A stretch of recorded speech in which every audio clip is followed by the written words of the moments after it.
I don't know from where this concept has come, that music is food for the soul. You also may have heard this sentence. I believe our source is Quran, which will tell us what is food for the soul, what is food for our heart. Allah subhanahu wa ta'ala has mentioned in Quran, أَلَا بِذِكْرِ اللَّهِ تَطْمَئِنُّ الْقُلُوبِ. People say we listen music because we feel peace in our heart. Whereas Allah is saying, who has created heart, created those inner and outer functions better than anyone else. For example, the one who has manufactured a car, that manufacturer knows that what button is where and what are the functions of that machine or car. And you also get manual with any machine you buy, which tells in detail all the functions of that machine. The one who has created you and me, he is saying this. أَلَا بِذِكْرِ اللَّهِ تَطْمَئِنُّ الْقُلُوبِ. Hearts find satisfaction in the remembrance of Allah. But people are going towards drugs, destruction, nothing else. Let's talk about addiction. Person has gone too much into that and he's badly addicted.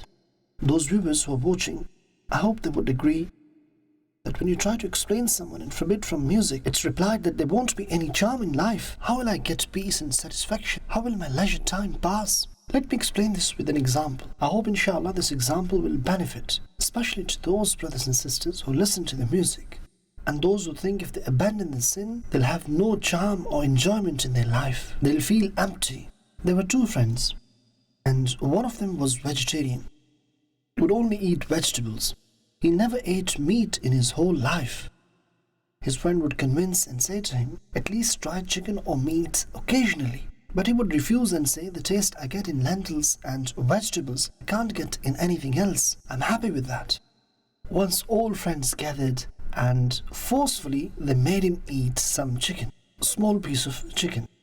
And after eating that, he liked that. And he took some more. And he said, it's also a blessing. I've been eating all my life lentils. Just try to understand this example. Although it is just an example, but the point I'm trying to make is, the one who has lived all his life in music, spent his life watching films and dramas, drinking alcohol and various sins. He believes that all enjoyment lies in these things alone. That person hasn't experienced the taste of recitation. The one who has spent life in clubs and pubs, in worldly amusement and enjoyment. He hasn't experienced the enjoyment of shedding tears in the remembrance of Prophet of Allah alayhi salatu wassalam. That's why he thinks he won't get peace unless or until he spends night in pubs and clubs, because he hasn't experienced the other form of night. The day you'll bring this change, you'll stop listening to music and start reciting the Quran. You'll stop watching films and dramas and start doing dhikr of Allah subhanahu wa ta'ala. You'll yourself experience peace in your heart.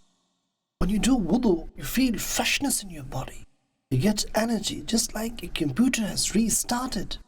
Well, those wouldn't understand this point who do not offer salah. But those who regularly offer their salah, they would agree with me. No matter how busy you are or how tense you are, you get up, perform wudu and stand in salah. After finishing salah, when you make dua, when you rub your hands on your face, you feel light and relaxed.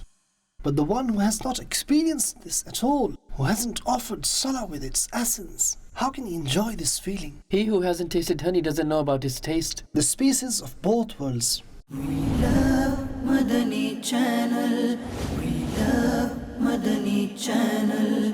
We love Madani Channel.